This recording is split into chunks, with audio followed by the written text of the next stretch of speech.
Hello mga boss, samahan nyo nga kami sa pinakamataas na building dito sa Taiwan. Loloadan nga muna namin tong EC card namin kasi nga paubos na. 100 NTD nga lang pala ang loload ko kasi nga uuwi na kami mamaya. Sa Blue Line nga pala kami sasakay at bababa nga kami sa Red Line. Yun nga ang sasakyan papuntang Taipei 101. At dumating na nga pala yung train namin. Oo, sa amin nga yan. Aakit nga pala kami sa pinakatuktok ng Taipei 101. Nagbayad nga kami ng 5,000 pesos each para lang makaakit sa taas. Sa Klook nga pala kami nagbook. Ito nga pala yung escalator na sikat dito. At napansin nga naming umaambon, mukhang negative kami dito. Pero umakit pa nga kami kasi nga may reservation kami.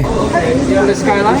It's like today, due to the weather, we cancel the skyline for 60. At dun nga kami nalungkot. Cancelled na nga pala ang pag-akit namin sa tuktok. I-refund na nga lang daw ang binayad namin. Kaya nga nag-simple kafa na lang kami dito. Kahit papano makakakit kami sa 88th floor. Na-cancel nga pala nila kapag maulan nga dito. Umakit na nga pala kami. Magkakape na nga lang kami dito para makita namin yung view. Sa second floor nga pala kami sumakay ng elevator paakit ng 60th floor. Napakabilis nga pala ng elevator na to. At pagbaba nga namin, sasakay kami ulit ng elevator papuntang 88th floor naman. Dito na nga makikita yung simple kafa. Iaabot mo nga dito yung papel, yung binigay sa baba kanina. At pinapasok na nga pala tayo sa loob. Ang minimum spend nga pala dito sa inupuan namin ay 300 NTD each. Ito na yung pinakamababa nila. Ito na nga pala yung view sa coffee shop nila. Grabe, nakakalula. Paano pa kaya sa 101 floor? Umorder na nga kami dito ng kakainin namin. Kailangan nga namin maka 600 NTD. Maganda nga sana umupo dito kaso 3,000 NTD kailangan mong bilhin. Dumating na nga pala yung order namin kaya kumain na kami. Ay hindi pala, pipicturean pala muna. Habang kumakain nga kami, may papakita ako sa inyo. Maghihintay nga tayo ng tiyempo para mabigay to. Huwag kayong maingay, baka marinig niya. At itatago ko nga muna to, baka makita tayo sa camera. Wala nga siyang kaalam-alam sa plano kong to. Kaya nilapag ko na sa gilid habang busy-busy siya sa kakachat. Ang tagal-tagal nga niya. At na-excite na akong makita niya to. Kaya pa konti-konti, nagpapapansin ako sa kanya. After 10 minutes na ata, natapos din siya sa kaka-cellphone niya.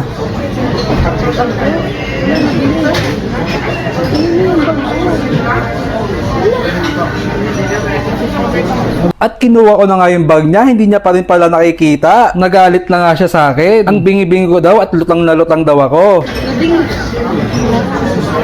At eto na nga,